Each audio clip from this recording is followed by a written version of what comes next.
Hi guys, myself Manish Patil. I'm a lecturer of computer in Vasishtha Genesis School, Bardoli. So first lecture 10th में finish करने के बाद आज हम लोग स्टैंडर्ड 10th कंप्यूटर का सेकंड लेक्चर लेके आए हैं। फर्स्ट लेक्चर के अंदर मैंने एक छोटा सा सिंपल सा HTML का आपको एक प्रोग्राम का प्रैक्टिकल करके दिया था, जिसमें सिर्फ मैंने 2 से 3 टैग आपको एक्सप्लेन किए थे, head, title and P tag, paragraph के बारे में। सो आज मैं आपको एक सेकंड प्रैक्टिकल करवाने जा रहा हूँ HTML के अंदर, हमारी बुक का ही है, तो जिसके अंदर मैं आज आपको बहुत सारे टैग एक्सप्लेन करने वाला हूँ, छोटे छोटे। तो आई होप कि आपको सारे टैग समझ में आए। तो स्टार्ट करते हैं बिना टाइम वेस्ट किए हमारे 10th का प्रैक्टिकल। ओके, तो सबसे पहले हम लोग नोटपैड ओपन करेंगे। ओके, यहाँ पे मैंने नोटपैड ओपन कर लिया, नोटपैड ओपन हो गया है। अब यहाँ पे हम लोग स्टार्ट करते हैं HTML का प्रैक्टिकल, जिसमें मैं आज आपको बहुत सारे टैग एक्सप्लेन करने वाला हूँ। वो टैग की पूरी लिस्ट मैंने यहाँ पे वर्ड में टाइप करके रखी है। देखो, उनका मीनिंग भी मैंने यहाँ पे लिखा हुआ है गुजराती के अंदर। ओके, जैसे कि पी टैग है, पी फॉर पैराग्राफ, जो कि हम लोगों ने फर्स्ट लेक्चर के अंदर पढ़ा था। BR टैग है, ब्रेक, प्री टैग है, P format, B for bold, U for underline, I for italic, S for, बहुत सारे। ओके, हम ये सारे टैग का प्रैक्टिकल आज करने वाले हैं। तो टोटल 14 टैग्स है। ओके, ये 14 टैग हम लोग आज के लेक्चर में कंप्लीट कर लेंगे। ओके, तो चलो ये फाइल में मिनिमाइज़ कर लेता हूँ और नोटपैड के अंदर आ जाते हैं। नोटपैड के अंदर मैं फ़ॉन्ट थोड़े बड़े कर देता हूँ ताकि आपको वीडियो के अंदर काफ़ी अच्छे से दिखाई दे। ओके, सो प्रैक्टिकल में मेरे हिसाब से कर रहा हूँ, मैं बुक के प्रैक्टिकल को फॉलो नहीं कर रहा हूँ, क्योंकि मुझे सिर्फ टैग एक्सप्लेन करना है। वही टैग बुक में भी एक्सप्लेन किए हुए हैं, सेम टैग मैं भी एक्सप्लेन करूँगा। फ़र्क इतना होगा कि मैं मेरा खुद का प्रोग्राम लिखूँगा, वो लोग बुक के प्रोग्राम के हिसाब से चला रहे हैं। हम लोग बुक का प्रोग्राम फॉलो नहीं करेंगे, हमें सिर्फ टैग सीखना है। ओके, टैग का मीनिंग क्या है, टैग आपको समझ में आने चाहिए। तो स्टार्ट करते हैं। सबसे पहले मैंने लिखा HTML, hyper text markup language.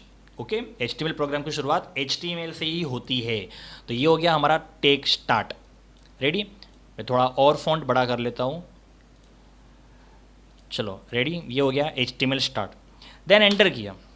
Second line, second line के अंदर लिखा मैंने HEAD, हेड। ओके, हेड एटले मथाड़ू। ओके, देन हेड के बाद मैंने स्टार्ट किया TITLE, टाइटल एटले शीर्षक। सो यहाँ पे मैंने लिखा वेलकम। ओके, ऐसे तो टाइटल आप कुछ भी दे सकते हो, फिलहाल तो मैंने वेलकम नाम लिखा। सो टाइटल टेक को चालू करने के बाद टाइटल को मैंने क्लोज किया, तो ये टाइटल हो गया क्लोज। ओके, देखो यहाँ पे टाइटल मैंने चालू किया वेलकम के आगे, और यहाँ पे मैंने टाइटल को बंद कर दिया वेलकम के बाद। और टाइटल को बंद करने के लिए मैंने स्लैश का यूज़ किया है। ओके, ये भी मैं आपको फर्स्ट लेक्चर में बता चुका हूँ कि HTML के टैग क्लोज करने के लिए आपको इस तरह का एक स्लैश यूज़ करना होगा। स्लैश यूज़ करने के बाद समझ जाना है कि ये टैग यहाँ पे क्लोज हो चुका है। सो यहाँ पे अभी टाइटल टैग क्लोज हो चुका है। Then enter. उसके बाद ऊपर जो हेड टैग चालू है हम उसे क्लोज करते हैं, HEAD। सो यहाँ पे हेड टैग भी क्लोज हो चुका है। ओके, तो ये हो गया हमारे प्रोग्राम का पहला हिस्सा। देन मैं एक लाइन का गैप रखता हूँ, अगर गैप नहीं रखोगे तो भी चलेगा, आप कंटिन्यू अगर यहाँ से लिखना चाहो तो लिख सकते हो।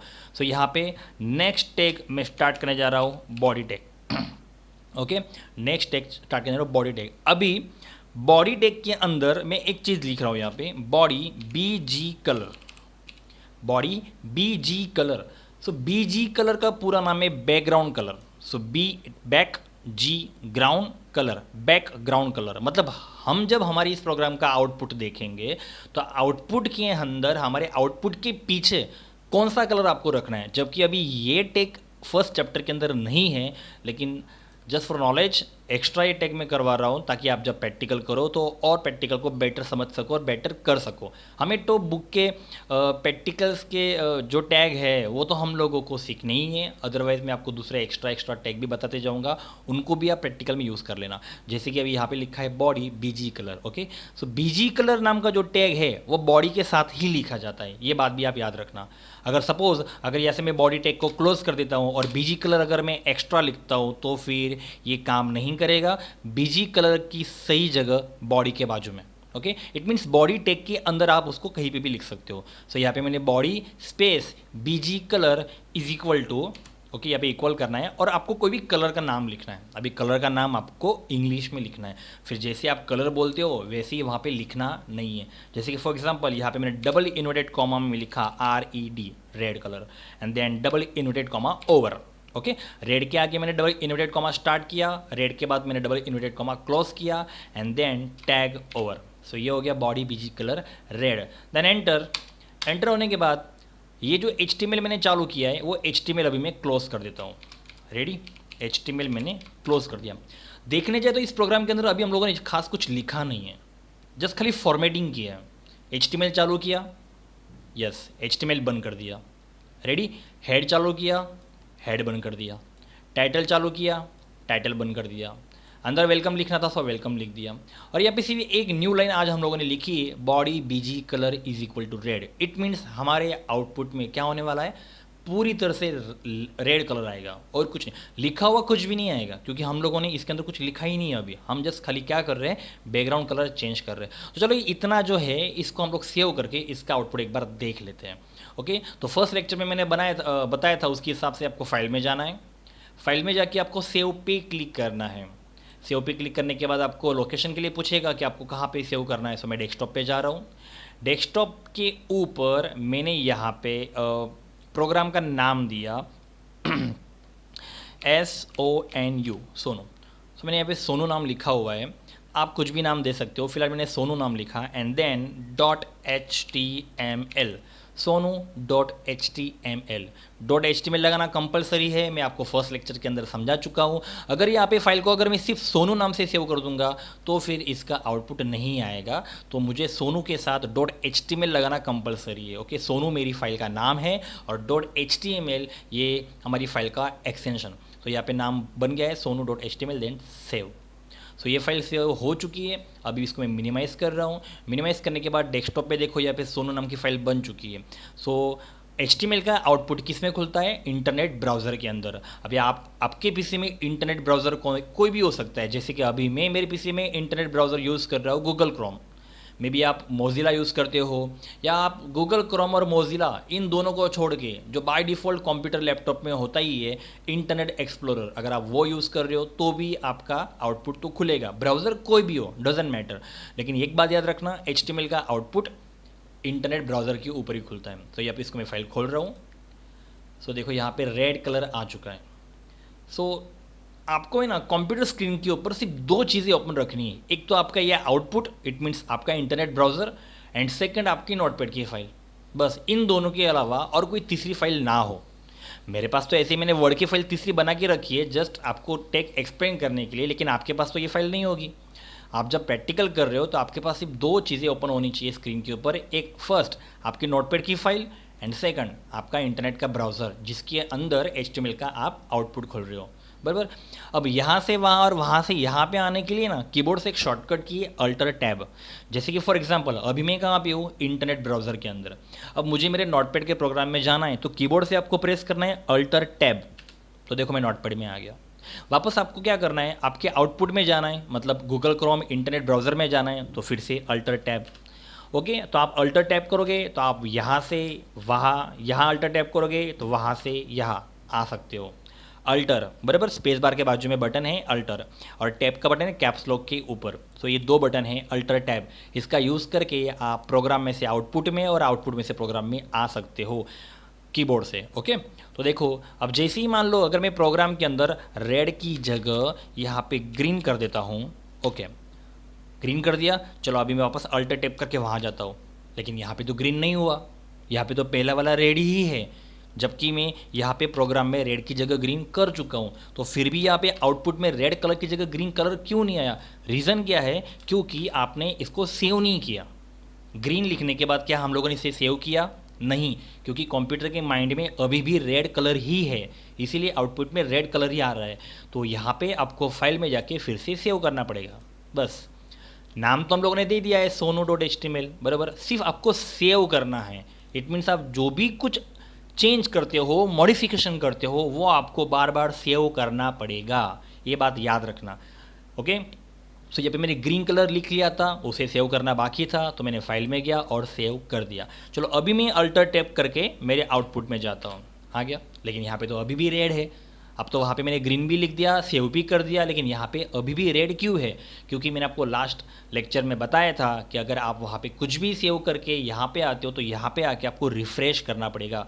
रिफ़्रेश करने के लिए कीबोर्ड में से बटन दबाना है आपको F5।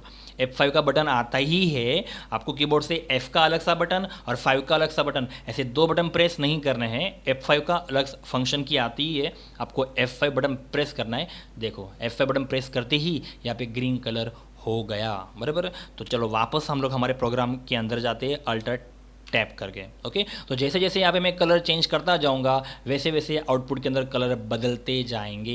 लेकिन एक बात याद रखना, यहाँ पे आप जो भी चेंज करो उसको सेव करो, सेव करने के बाद यहाँ पे आके उसको रिफ़्रेश करो। समझ में आया? रिफ़्रेश। रेडी? तो चलो अभी मैं वापस प्रोग्राम में आया। यहाँ पे तो अब मैं आपको 2 तरह के कलर बता चुका हूँ, एक रेड और एक ग्रीन। तो फिलहाल मुझे यहाँ पे आज ब्लैक कलर रखना है। कौन सा? Black colour. मैं बैकग्राउंड कलर ब्लैक रखना चाहता हूँ, तो चलो ब्लैक कलर किया, फाइल में गया, सेव किया, सेव हो गया। ओके, आउटपुट में आया, देन यहाँ पे रिफ़्रेश करता हूँ, हो गया ब्लैक कलर। ओके, ये मेरा आउटपुट है। ओके, ब्लैक कलर में। चलो अभी वापस प्रोग्राम में आते हैं। अब एंटर, यहाँ से एंटर कर दिया। मैंने बैकग्राउंड कलर ब्लैक चाहता था, मैं ब्लैक कर दिया। अब सवाल ये है कि अब मैं जो भी कुछ लिखूँगा, लिखना बाकी है अभी, जो भी कुछ लिखूँगा मैं, लिखने वाला हूँ, उसका कलर कौन सा होना चाहिए। जैसे कि ब्लैक कलर पे कौन सा कलर सूट करेगा, आपको ये भी देखना है। अगर मेरा बैकग्राउंड कलर ब्लैक है तो बैकग्राउंड कलर ब्लैक है तो ब्लैक पे कौन से कलर सूट करेंगे। ऐसे तो ब्लैक पे वाइट भी अच्छा लगेगा, ब्लैक पे येलो भी अच्छा लगेगा। ओके, तो एट्रैक्टिव लगना चाहिए, आपके फ़ॉन्ट्स दिखने चाहिए। आप मतलब मैं जो आपको शो करना चाहता हूँ, मैं जो आउटपुट आपको दिखाना चाहता हूँ वो दिखना चाहिए आपको। तो सबसे सिंपल है, फ़ॉन्ट कलर में वाइट ही रखूँगा। तो यहाँ पे मैंने लिखा FONT, font COLOR। Okay, COLOUR नहीं लिखना है, COLOR। फॉन्ट मतलब क्या? अक्षर। कलर, मुझे फॉन्ट के कलर कौन से रखने हैं, इज इक्वल टू यहाँ पे डबल इन्वर्टेड कॉमा के अंदर WHITE, white. Okay, tag over. देखो ये जो लाइन है वो बैकग्राउंड कलर करने के लिए, और ये जो लाइन है बैकग्राउंड के ऊपर आप जो लिखोगे उसका कलर। क्या लिखूंगा ये अभी फिक्स नहीं किया है, या अभी मैंने लिखा भी नहीं है, लेकिन पहले ही मैं उसका कलर फिक्स कर दे रहा हूँ कि मैं जो भी लिखूंगा वो वाइट कलर में आना चाहिए। मैं क्या लिखूंगा अभी मैंने आपको बताया हुआ नहीं है। रेडी? लेकिन ये बात याद रखना कि मेरा बैकग्राउंड कलर ब्लैक होगा और उसके ऊपर मैं जो भी लिखूंगा वो वाइट में आएगा। रेडी? तो देखो फॉर एग्जांपल कि अभी मैं यहाँ पे लिखना चाहता हूँ वशिष्ठ। रेडी? मैंने यहाँ पे वशिष्ठ लिखा। अब ये जो वशिष्ठ है ये वशिष्ठ वाइट कलर के अंदर दिखाई देगा। कहाँ पे? ब्लैक में। ओके, तो देखो मैं फाइल में गया, सेव किया, सेव करके यहाँ पे आया।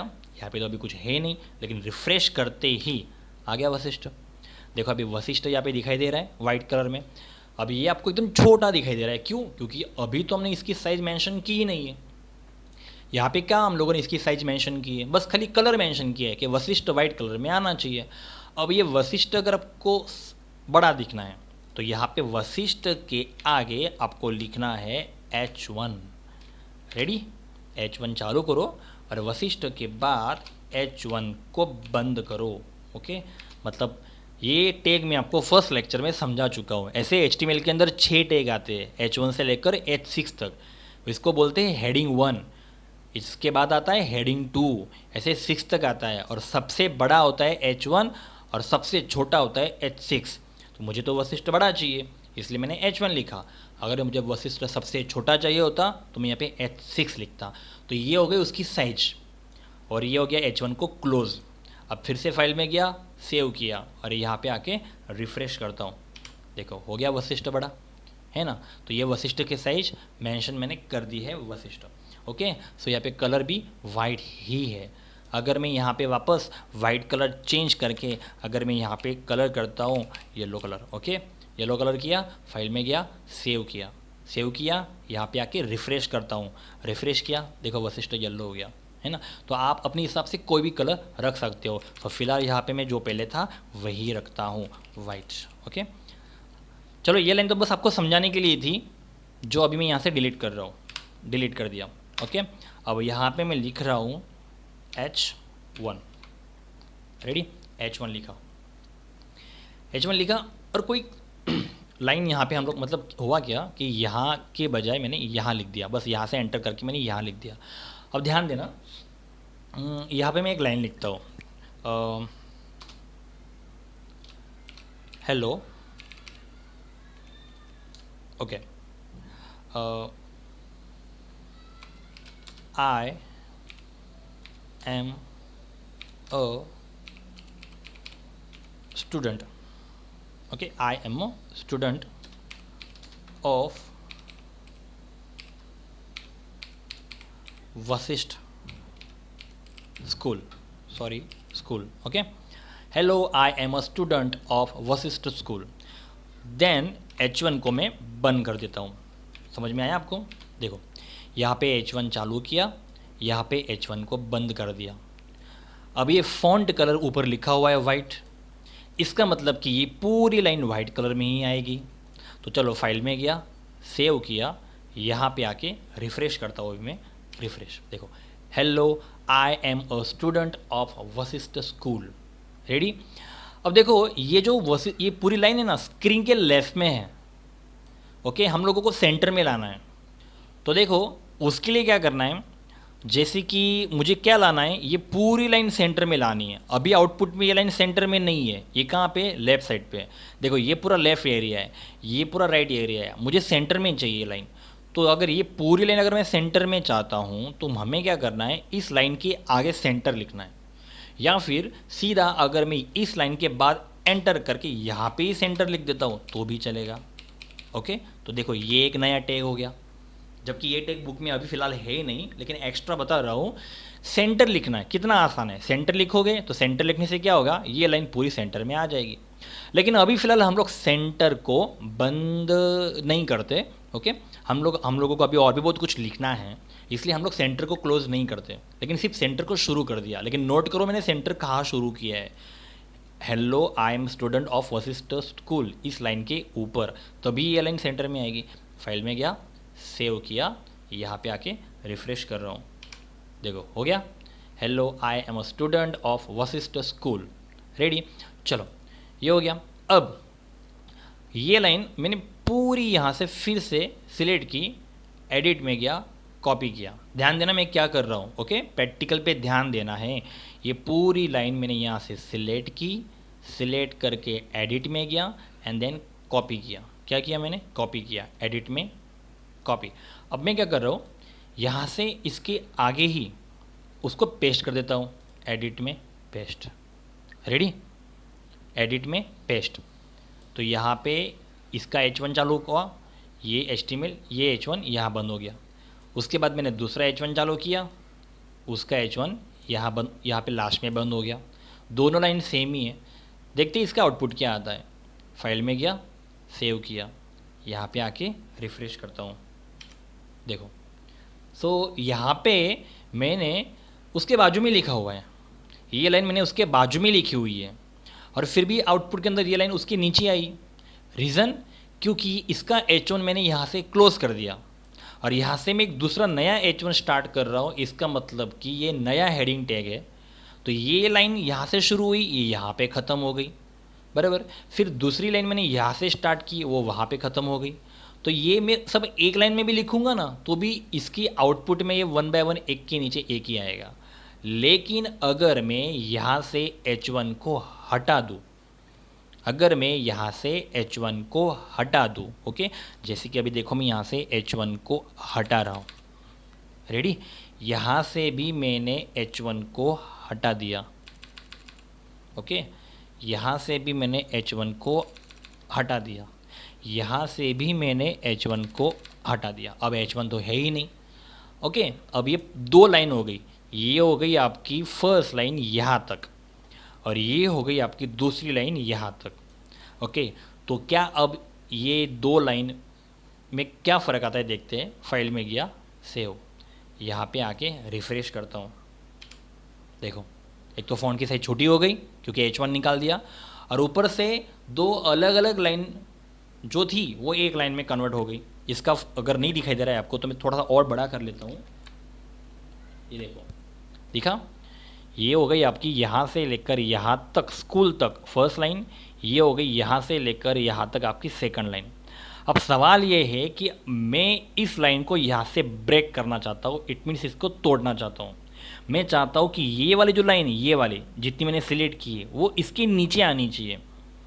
ऐसे तो मैं H1 का यूज़ करूँगा तो वो तो नीचे आ ही जाएगी, लेकिन मुझे H1 टैग का यूज़ नहीं करना है और फिर भी मुझे ये लाइन की शुरुआत नई लाइन से लेनी है। तो उसके लिए हम लोग क्या करेंगे, सबसे ये देखो सेकंड टैग, ये पी टैग हम लोग लास्ट प्रोग्राम में पढ़ चुके हैं। P for paragraph, okay. P का फुल फॉर्म क्या है, पैराग्राफ। ટેગનો ઉપયોગ લખાણને ફકરા સ્વરૂપે દર્શાવવા માટે થાય છે।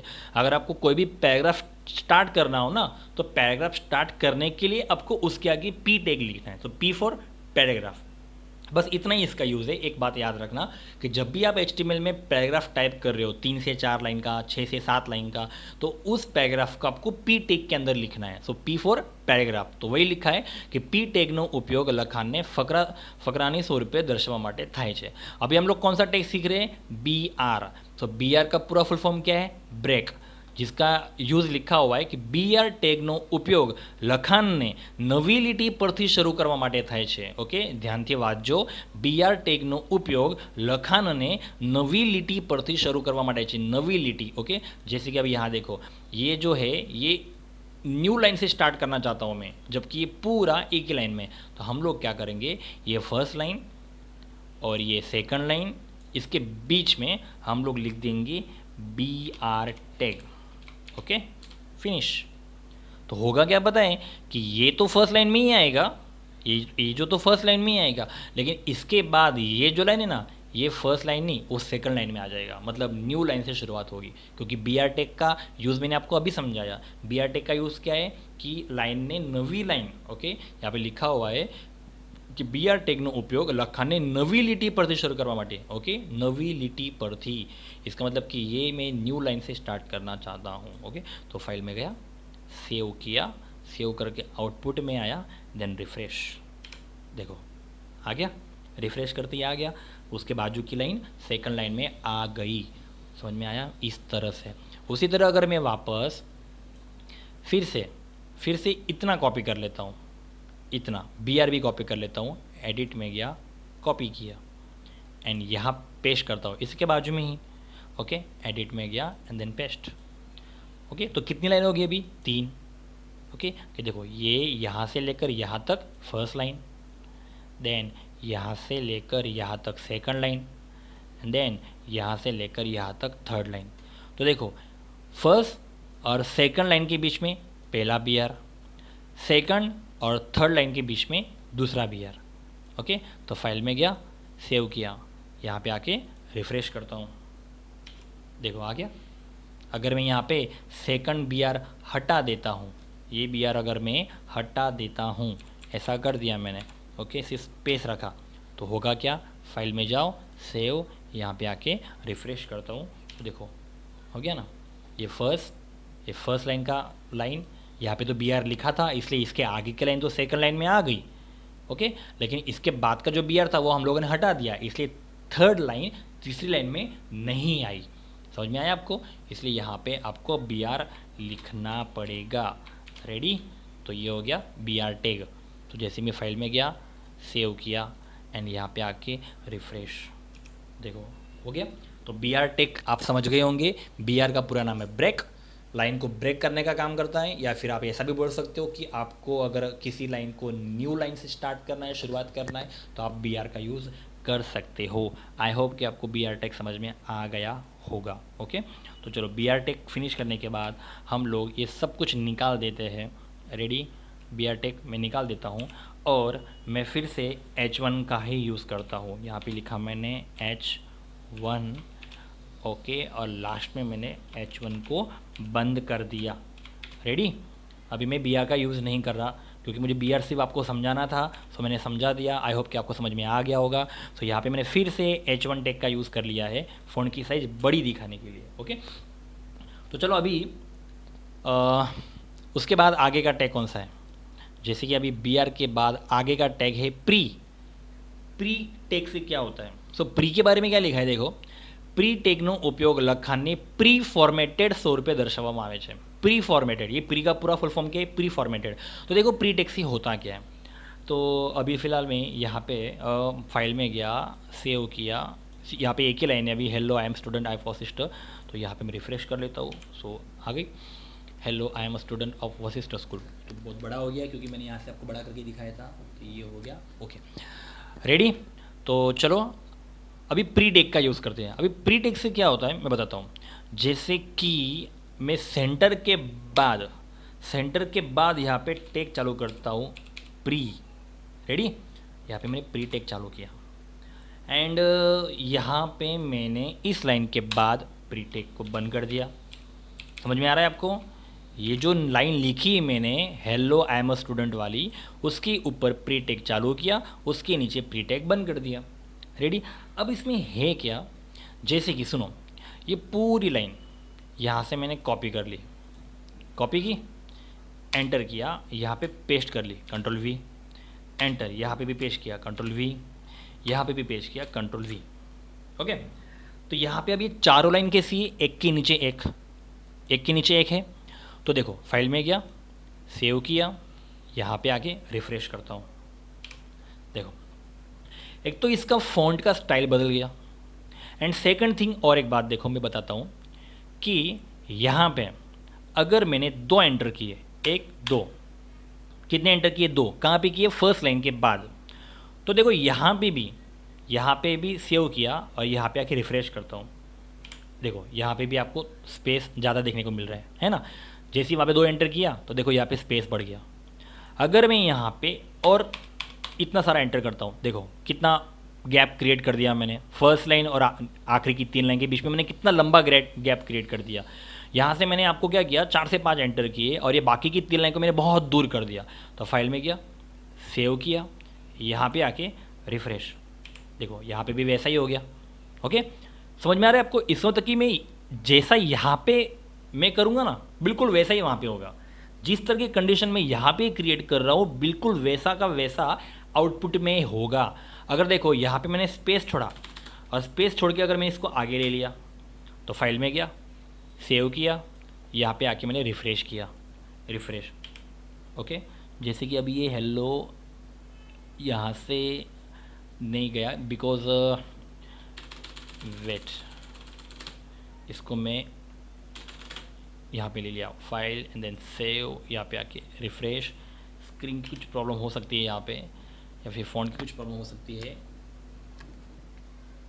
जैसे कि अभी मैं काम करता हूँ, ये H1 हम लोगों को हटाना पड़ेगा, मे बी हेडिंग टैग की वजह से वो ना ले रहा हो। सो यहाँ पे मैंने H1 हटा दिया, ये H1 को भी हटा दिया, ओके। ये दोनों लाइन में अभी फ़िलहाल डिलीट कर देता हूँ। ये हेलो यहाँ से मैं सिलेक्ट करके कॉपी करके इसके नीचे पेस्ट कर देता हूँ, ये भी इसके नीचे पेस्ट कर देता हूँ, ये भी इसके नीचे पेस्ट कर देता हूँ। देखो मैंने कुछ किया नहीं है, सिर्फ H1 टैग मैंने आगे पीछे से हटा दिया है। सो फाइल में गया, सेव किया, यहाँ पे आके रिफ़्रेश करता हूँ, देखो हो गया। देखो ये H1 में लिखा था, सो बड़ा है। देखो यहाँ पे देखो आप स्पेस, अभी मैं आपको बड़ा करके दिखा सकता हूँ इस तरह से, रेडी, ये हो गया।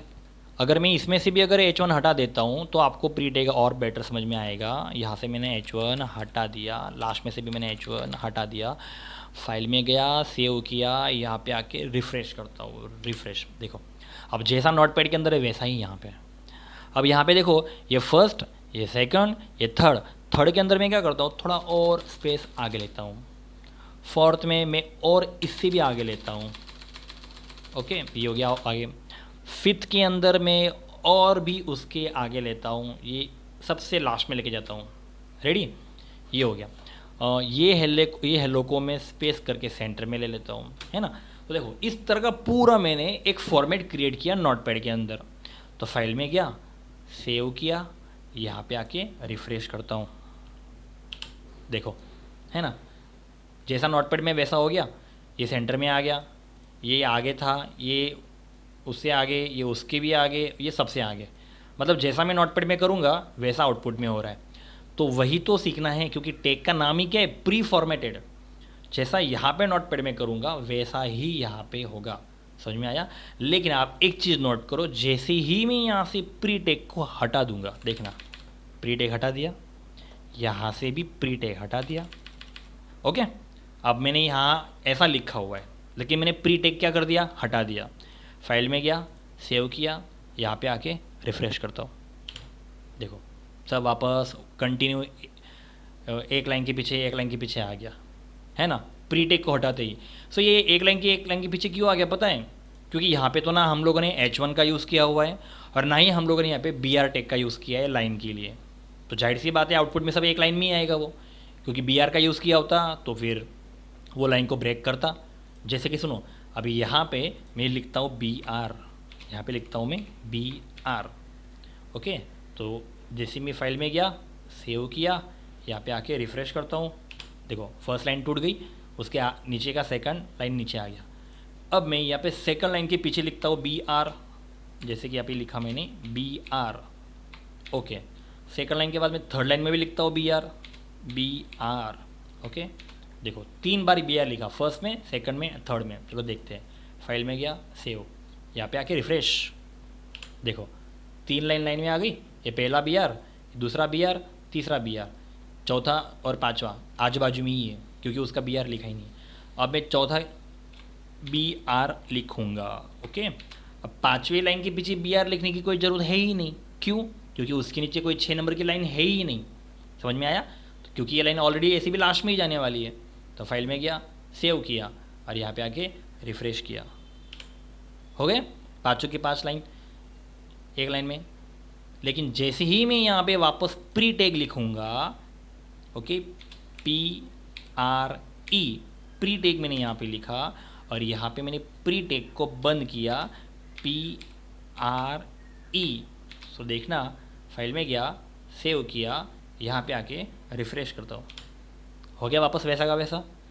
तो ये है प्री टैग।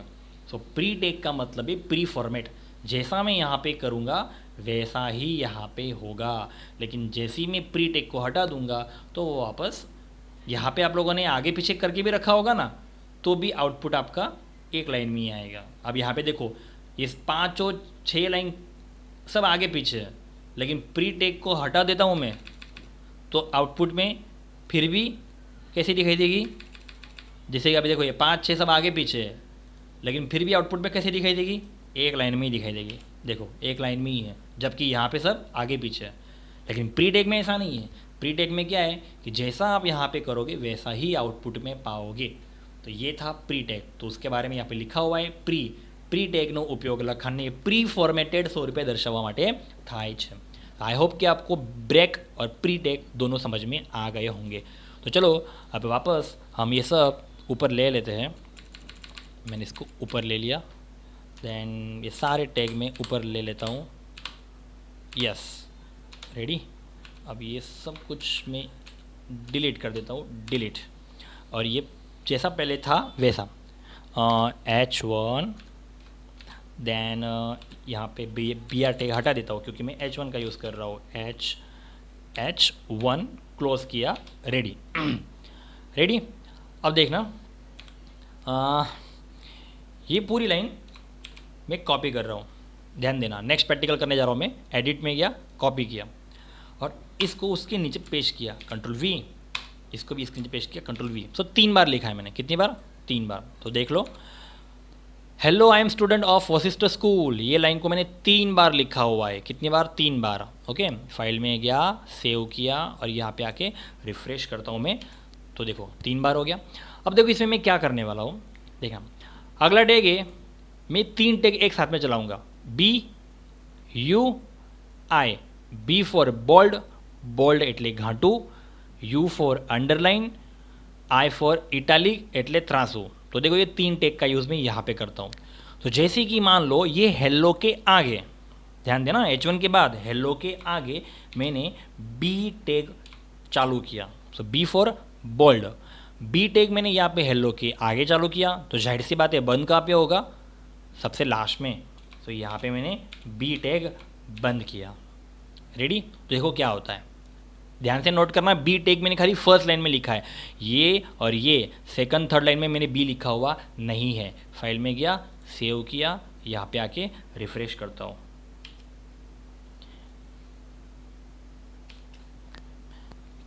ब्लैक कलर का बैकग्राउंड, वाइट कलर के फॉन्ट, जिसकी वजह से हम लोगों को बोल्ड हो गया है वो पता नहीं चल रहा है क्योंकि फ़ॉन्ट की साइज़ बड़ी है ऑलरेडी। मैं आपको बी ये अलग डिफरेंट कलर में करके दिखाता हूँ बाद में। फ़िलहाल देखो अभी ये हमारा है ना बोल्ड हो चुका है, लेकिन हम लोगों को पता नहीं चल रहा है क्योंकि इसके फॉन्ट्स और इसका बैकग्राउंड कलर इस तरह से है कि हम लोगों को पता नहीं चल रहा है कि ये बोल्ड हो चुका है। तो एक बात याद रखना सिर्फ कि हम जिस लाइन के आगे बी लिखेंगे वो लाइन बोल्ड हो जाएगी, मतलब ये पूरी लाइन बोल्ड हो गई है। ओके, देखो अभी यहाँ पे अभी मैं सेकंड लाइन में क्या लिखता हूँ, आई लिखता हूँ। सो आई फॉर इटैलिक। सो आई यहाँ पे चालू किया, यहाँ पे लास्ट में आई को बंद करता हूँ। मैंने यहाँ पे आई को बंद कर दिया, सेकंड लाइन में आई लिखा है मैंने। ओके, फाइल में गया, सेव किया, यहाँ पे आके रिफ्रेश करता हूँ। देखो है ना आई यहाँ पे काम कर रहा है। तो देखो ये इटैलिक हो गया है, इट मीन्स ये ट्रांसो हो गया है। आपको समझ में आ रहा है? सबसे डिफरेंट लग रहा है। देखो फर्स्ट लाइन देखो ये सीधी है और सेकंड लाइन देखो थोड़ी टेढ़ी हो गई, इट मीन्स ट्रांसो एटले इटैलिक। तो आपको क्या करना है, जिसके आगे आप आई लगाओगे वो लाइन क्या हो जाएगी, त्रासी, मतलब क्रॉस हो जाएगी। तो वो तो बस खाली मैंने सेकंड लाइन के आगे लिखा है। अब तीसरा है यू। अब देखो यहाँ पे मैं यू लिखता हूँ। So you for underline. तो यहाँ पे यू लिखा और यू लास्ट में मैंने बंद किया, यू मैंने बंद कर दिया। बंद करने के लिए आपको यहाँ पे स्लैश का यूज़ करना है। तो ओके, तो देखो थर्ड लाइन बोल्ड भी नहीं होगी, इटैलिक भी नहीं होगी, सिर्फ अंडरलाइन आएगी। फाइल में गया, सेव किया, यहाँ पे आके रिफ्रेश कर रहा हूँ। देखो आगे नीचे अंडरलाइन, अदरवाइज़ किसी के नीचे अंडरलाइन नहीं है। ये बोल्ड हो गई, ये इटैलिक हो गई और ये अंडरलाइन हो गई। बोल्ड के लिए इसके आगे हमने बी लिखा, इटैलिक के लिए इसके आगे हम लोगों ने आई लिखा और अंडरलाइन के लिए इसके आगे हम लोगों ने यू लिखा। लेकिन अगर आप किसी लाइन में, अगर आप जैसे कि अभी मान लो कि पूरी लाइन में कॉपी करके फिर से यहाँ पे पेस्ट करता हूँ, अगर आप किसी लाइन में ये तीनों की तीनों लिखते हो, जैसे कि यहाँ पे इसके अंदर मैंने बी लिखा, इसके अंदर मैंने आई भी लिखा और इसके अंदर मैंने यू भी लिखा, उसी तरफ जब मैं बंद करूँगा तो सबसे पहले मैंने यू बंद किया, यू के बाद मैंने आई बंद किया, आई के बाद मैंने बी बंद किया। तो देखो ये लाइन, देखो ये ऐसी लाइन है जिसके अंदर मैंने बोल्ड भी लिखा है, इटैलिक भी लिखा है और अंडरलाइन भी लिखा है। जैसे तीनों टैग मैंने यहाँ पे चालू किए और लास्ट में तीनों टैगों को बंद भी किया बारी बारी से, कि पहले मैंने यू बंद किया अंडरलाइन के लिए, फिर आई बंद किया इटैलिक के लिए, फिर बी बंद किया बोल्ड के लिए। फाइल में गया, सेव पे क्लिक किया, यहाँ पे आके रिफ्रेश करूँगा तो एक चौथी लाइन बनेगी। देखो अब ये चौथी लाइन पता है क्या है, ये बोल्ड भी है, ये इटैलिक भी है और ये अंडरलाइन भी है। देखो ये सिर्फ अंडरलाइन है, ये आपको क्रॉस दिखाई दे रही है, त्रासी दिखाई दे रही है नहीं, ये सिर्फ त्रासी है। क्या इसके नीचे आपको अंडरलाइन दिखाई दे रही है? नहीं। और ये लाइन सिर्फ बोल्ड है, ना ये त्रासी है ना इसके नीचे अंडरलाइन है, लेकिन इसके अंदर तीनों की तीनों इफेक्ट है। ये लाइन बोल्ड भी है, ये त्रासी भी है और इसके नीचे अंडरलाइन भी है। समझ में आया? क्योंकि उसके अंदर मैंने तीनों टैग यूज़ किए। सो आई होप कि आपको ये समझ में आ गया होगा। तो ये तीनों टैग के बारे में मैंने यहाँ पे वर्ड में लिखा हुआ है कि बी એટલે બોલ્ડ ટેગમાં લખાણ ઘાટા અક્ષરોમાં દર્શાવવા માટે, યુ ફોર અંડરલાઇન ટેગમાં લખાણની નીચે લીટી દોરેલી હોય તે સ્વરૂપે દર્શાવવા માટે, आई फॉर इटैलिक टैगમાં લખાણ ત્રાસા સ્વરૂપે દર્શાવવા માટે। ओके, अभी देखो और एक अगला टैग है एस, सिंपल सा टैग है एस। एस का पूरा नाम है स्ट्राइक। अब जिससे क्या होगा पता है कि ટેગમાં લખાણ છેકી નાખેલ હોય તે સ્વરૂપે દર્શાવવામાં આવે છે। मतलब जैसे कि हम लोग लाइन को छेक देते हैं ना, कट कर देते हैं, कुछ लिखने में हम लोग नोट में जब कुछ लिखते हैं, हमसे कुछ गलती होती है तो हम लोग पेन से क्या करते हैं, उसके ऊपर लाइन कर देते हैं। ओके, उस तरह का अगर आपको दिखाना है ना तो आपको HTML में स्ट्राइक टैग का यूज़ करना है। चलो हम लोग वो भी यूज़ कर लेते हैं। अब एक काम करता हूँ, मैं यहाँ से इसमें से एक लाइन कॉपी कर लेता हूँ। ये अंडरलाइन वाली नहीं करता, ये बोल्ड वाली करता हूँ। ये लाइन यहाँ से ऊपर से मैंने क्या कर लिया, कॉपी कर लिया, यहाँ से एंटर करता हूँ और यहाँ पे मैं पेस्ट कर रहा हूँ पांचवी लाइन। ओके, अब इसमें से मैं बी टैग हटा देता हूँ, या फिर बी की जगह मैं क्या करता हूँ, एस लिख देता हूँ। देखो मैंने यहाँ पे बी की जगह एस लिख दिया, यहाँ पे भी लास्ट में बी बंद किया हुआ है, बी की जगह मैंने एस लिख दिया। सो एस फॉर स्ट्राइक। तो देखो यहाँ पे 1 2 3 4 5, पाँचवीं लाइन, सबसे लास्ट लाइन, पाँचवीं लाइन के आगे मैंने एस लिखा हुआ है, एस फॉर स्ट्राइक, और यहाँ पे एस को मैंने बंद कर दिया। तो देख तो क्या होता है, फाइल में गया, सेव किया, यहाँ पे आके रिफ़्रेश करता हूँ। जैसे मैं रिफ़्रेश करूँगा, 2 मिनट रिफ़्रेश किया, देखो आ गया, दिखाई दिया hello I am a student of Vashishtha school, और जिसके ऊपर ऐसी लाइन आ गई जैसे कि हम लोगों ने लाइन को छेक दिया हो, कट कर दिया हो, तो ये ऐसा आप कर सकते हो कौन से कमांड से, कौन से टैग से, स्ट्राइक। तो इसीलिए यहाँ पे वर्ड में वही लिखा हुआ है कि સ્ટ્રાઇક ટેગમાં લખાણ છેકી નાખેલ હોય તે સ્વરૂપે દર્શાવવામાં આવે છે। ચલો अगला टैग है टीटी। सो टीटी का पूरा नाम है टेली टाइप। पहला टी मतलब टेली, दूसरा टी मतलब टाइप, टीटी टेली टाइप। अब इस कमांड से पता है क्या होगा, इससे क्या होगा कि टेली टाइप ટેગમાં લખાણ टेली टाइप मशीनના ફોન્ટ સ્વરૂપે દર્શાવવામાં આવે છે। आपको पता है मशीन के फॉन्ट, कभी आप ऐसे टाइपराइटर देखा है आप लोगों ने, हमारा प्रिंटर की बात नहीं कर रहा हूँ, टाइपराइटर। टाइपराइटर में पता है हम जब टाइपिंग करते हैं तो उसके फॉन्ट्स कैसे होते हैं, कुरियर जैसे एकदम। आप कभी एडवोकेट के पास गए होंगे नोटरी करवाने के लिए, जो भी होगा उसके पास वो जो टाइपिंग करने वाला एक अलग सा मशीन आता है जिसमें हम लोग सब टाइप करते हैं। तो देखो उसका जो टाइपर आता है वो अलग आता है, उसके बटन्स अलग आते हैं, उसके फॉन्ट्स अलग आते हैं। तो ये टीटी से क्या होगा पता है कि हमारे फॉन्ट है ना एकदम टेली टाइप मशीन के जैसे हो जाएंगे। मैं आपको प्रैक्टिकली करके दिखाता हूँ, देखो। सो यहाँ पे मैं फिर से एक काम करता हूँ, कॉपी तो मैंने करके रखा ही हुआ है। चलो यहाँ पे मैं पेस्ट करता हूँ, खाली एडिट में जाके पेस्ट आ गया। बस कुछ नहीं, ये बी टैग हटा देता हूँ, यहाँ पे लिख देता हूँ टीटी। यहाँ पे भी लास्ट में से मैंने बी टैग हटा दिया, यहाँ पे लिख दिया मैंने टीटी मतलब टेली टाइपिंग। तो 1 2 3 4 5 6 नंबर की लाइन में मैंने टीटी लिखा हुआ है। ओके, अब देखते हैं टीटी कमांड से क्या होता है, इस लाइन में हमें क्या इफेक्ट देखने को मिलती है। फाइल में गया, सेव किया, आउटपुट में आया, रिफ्रेश करता हूँ, देखो देखो ये hello I am a student of Vashishtha school इसके फॉन्ट्स, और ये hello I am a students of Vashishtha school इसके फॉन्ट। देखो आप जब टाइपिंग करते हो तो आपके फॉन्ट्स ऐसे ही आते हैं, टाइपिंग टेली टाइपिंग। ओके, तो ये हुआ टीटी कमांड का यूज़। तो सिंपल सा कमांड है, अगर एग्जाम में सवाल पूछा जाए तो आपको इसका जवाब टिक करना है, TT tele typing. Okay, tele typing की मशीन में जैसे फॉन्ट छप के आते हैं वैसा दिखाई देगा। चलो टीटी के बाद अगला है स्मॉल एंड बिग, दो अलग अलग कमांड है। तो स्मॉल क्या होगा पता है, લખાણને તેની આસપાસના લખાણ કરતાં એક ફોન્ટ સાઇઝ નાનું દર્શાવે છે। અને बिग क्या करता है, લખાણને તેની आसपासना लखान करता एक फॉन्ट साइज मोटू दर्शावे छे। मतलब स्मॉल में क्या होगा पता है, उसके आजू बाजू के जो अक्षर होंगे ना, ओके, उससे वो छोटा होगा। और बिग में क्या होगा पता है कि उसके आजू बाजू के जो अक्षर होंगे ना उससे वो बड़ा होगा, बराबर। लेकिन कितना, सिर्फ एक फॉन्ट साइज।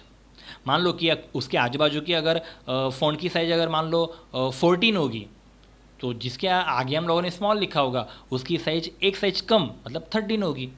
जैसे बिग में क्या होगा, उसके आजू बाजू के फॉन्ट अगर 14 होंगे तो उसके अकेले की साइज कितनी होगी, 15 होगी। मतलब सिर्फ एक फॉन्ट साइज मोटू, ये याद रखना, एक फॉन्ट साइज मोटू। चलो हम लोग प्रैक्टिकल कर लेते हैं।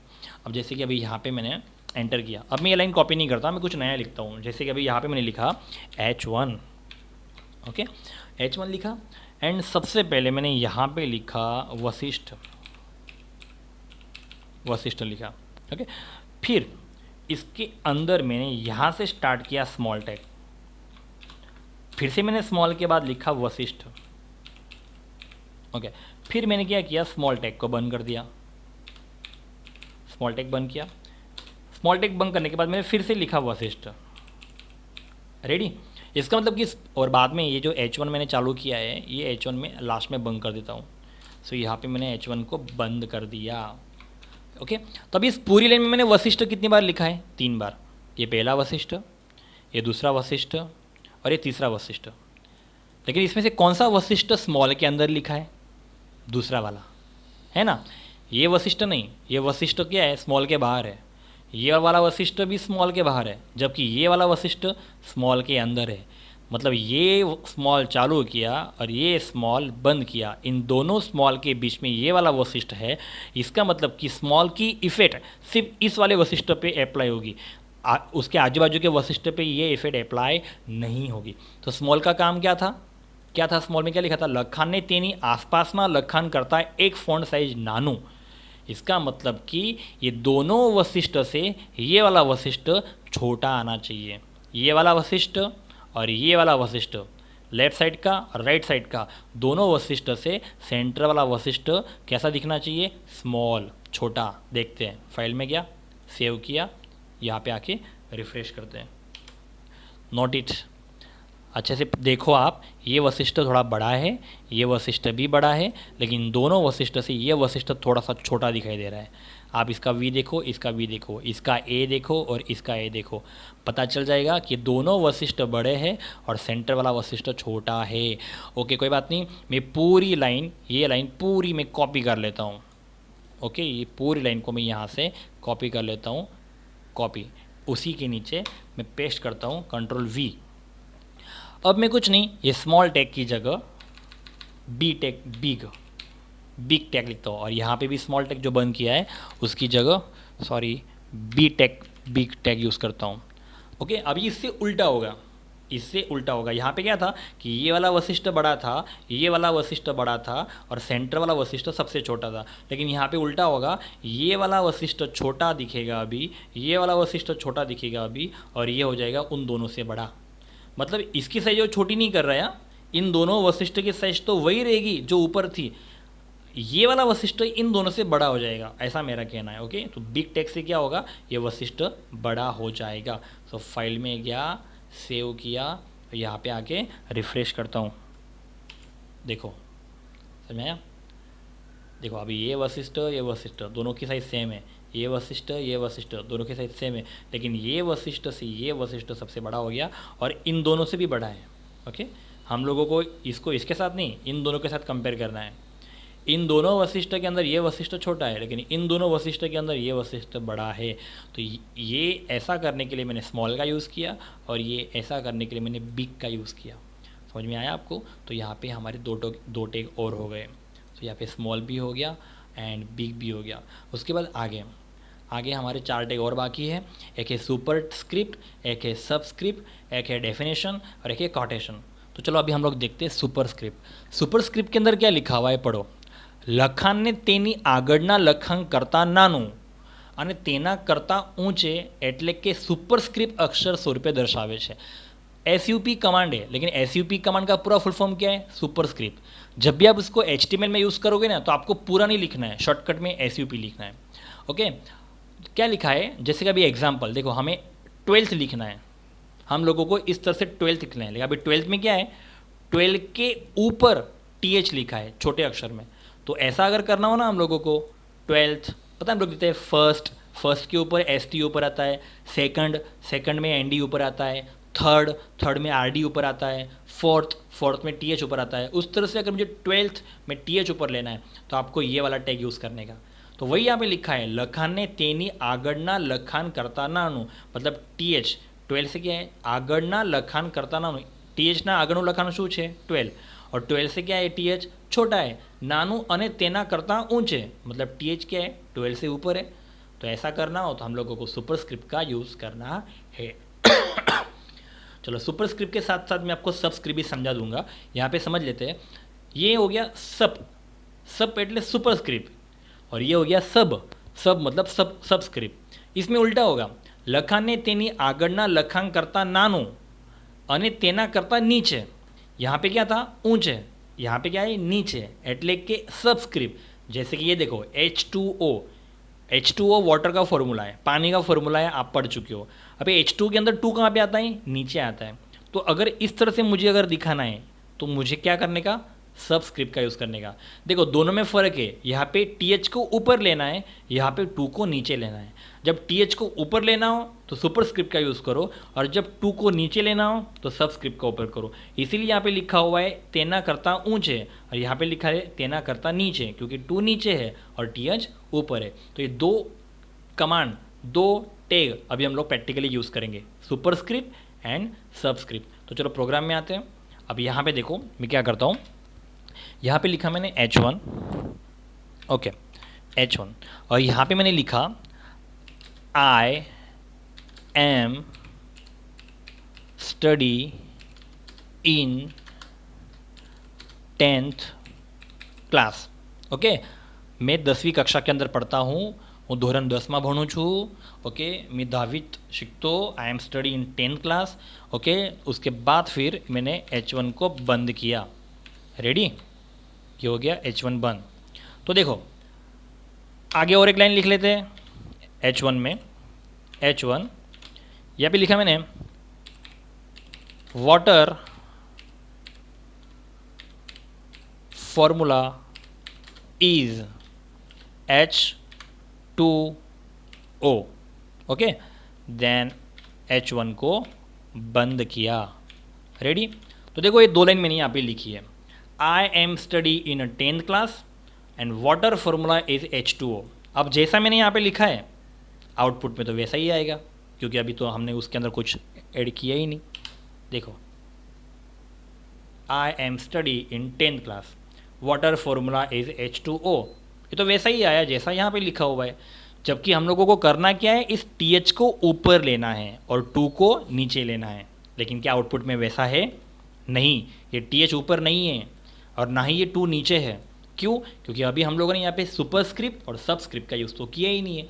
जैसा यहाँ पे लिखा था वैसा यहाँ पे आ गया।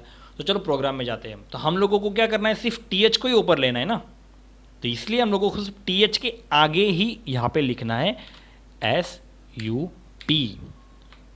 SUP, और बंद भी उसके बाद ही करना है, TH के बाद SUP। समझ में आया आपको? आपको यहाँ पे शुरुआत में नहीं लिखना है, जैसे कि अभी हम लोगों ने B लाइन के शुरुआत में लिखा, I लाइन के शुरुआत में लिखा, U लाइन के शुरुआत में लिखा, TT लाइन के शुरुआत में लिखा। इस तरह आपको यहाँ पे SUP ये लाइन के शुरुआत में नहीं लिखना, क्योंकि हम लोगों को ऊपर लाने की इफेक्ट सिर्फ TH पे करनी है। हम लोगों को पूरी लाइन को ऊपर नहीं लाना है, ओनली TH को ऊपर लाना है ना। इसीलिए हम लोगों ने TH के आगे लिखा SUP और TH के बाद हम लोगों ने बंद कर दिया SUP। ओके, उसी तरह सेकंड लाइन के अंदर हम लोगों को क्या करना है, 2 को नीचे लेना है, सिर्फ 2 को नीचे लेना है ना। H और वो तो वैसा का वैसा ही आना चाहिए, तो 2 को नीचे लेना है। इसलिए 2 के आगे लिखो SUB, मतलब सबस्क्रिप्ट, और बाद में 2 को नीचे SUB। ओके, 2 के बाद हो गया ये H, ये 2 और ये O, H2O। ये आपका 10 और ये आपका TH, 10th। तो यहाँ पे TH ऊपर जाएगा, यहाँ पे 2 नीचे आएगा। देखते हैं, फाइल में जाओ, सेव करो, यहाँ पे आके रिफ्रेश, देखो हो गया। यहाँ पे 10th के TH ऊपर चला गया, यहाँ पे H2O का 2 नीचे आ गया। तो TH ऊपर जाने की वजह, क्योंकि TH के आगे पीछे SUP लिखा है, SUP मीन्स सुपरस्क्रिप्ट। और यहाँ पे 2 के नीचे जाने की वजह, हम लोगों ने 2 के आगे पीछे लिखा है SUB, सबस्क्रिप्ट। ओके, तो ये आप याद रखना। ये जो चीज़ मैं आपको दिखा रहा हूँ ना, ये वर्ड के अंदर, आप ऐसा हो तो इसको किसी जगह लिख लेना, या अगर ये सब कुछ बुक में लिखा हो तो अंडरलाइन करना। तो यहाँ पे सुपरस्क्रिप्ट के बारे में भी हो गया, सबस्क्रिप्ट के बारे में भी हो गया। Now DFN, definition.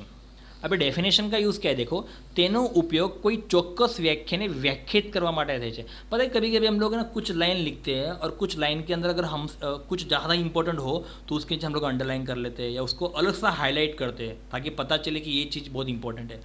तो वैसे अगर हम लोगों को करना हो ना, तो हम लोगों को ये कमांड यूज़ करना है, DFN। इट मीन्स क्या, डेफिनेशन। ओके, તેનો उपयोग कोई ચોક્કસ વ્યાખ્યાને વ્યાખ્યાયિત કરવા માટે, कोई चीज़ हम लोगों को हाईलाइट करनी है, सबसे यूनिक दिखना चाहिए पूरी लाइन में, तो उसके लिए आप लोगों को DFN का यूज़ करना है। देखो कैसे, बताता हूँ। जैसे कि यहाँ पे लिखा मैंने H1, रेडी, और मैं यहाँ पे एक सेंटेंस लिख रहा हूँ, I am study in Vashishtha school, मतलब ऊपर की लाइन है, ये स्टूडेंट था, I am study in Vashishtha school, and then यहाँ पे मैंने H1 को क्लोज कर दिया। तो यहाँ पे मेन चीज़ क्या है कि मैं कहाँ पे पढ़ता हूँ, वशिष्ठ में। तो हम लोगों को क्या करना है, वशिष्ठ को हाईलाइट करना है। लाइन क्या है, आई am study in Vashishtha school. Okay, हूँ वशिष्ठની અંદર ભણું છું, मतलब हम लोगों को हाईलाइट किसको करना है, वशिष्ठ को। मैं चाहता हूँ कि वशिष्ठ सबसे यूनिक दिखना चाहिए, तो आपको क्या करने का, वशिष्ठ के आगे यहाँ पे लिख देने का DFN, मतलब definition. Okay, and then Vashishtha के बाद आपको DFN को बंद कर देने का। Okay, DFN, ready. वशिष्ठ के आगे DFN चालू किया, वशिष्ठ के बाद DFN को बंद कर दिया। क्या लिखा था DFN के बारे में, डेफिनेशन, उसका फुल फॉर्म है, તેનો उपयोग कोई ચોક્કસ વ્યાખ્યાને વ્યાખ્યાયિત કરવા માટે। तो देखते हैं, चलो अभी यहाँ पे फाइल में गया, सेव किया, यहाँ पे आके रिफ्रेश करता हूँ, ये हो गया रिफ्रेश, नीचे होगा थोड़ा सा, देखते हैं। देखो आई am study in Vashishtha school. क्या आपको इस पूरी लाइन में वशिष्ठ सबसे यूनिक दिखाई दे रहा है? यस, आई एम स्टडी इन ये सीधा है, वशिष्ठ थोड़ा क्रॉस हो गया है, और स्कूल मतलब ये क्या हो गया, यहाँ पे मैं वशिष्ठ को हाईलाइट कर रहा हूँ, थोड़ा यूनिक दिखना चाहिए, व्याख्यात कर रहा हूँ।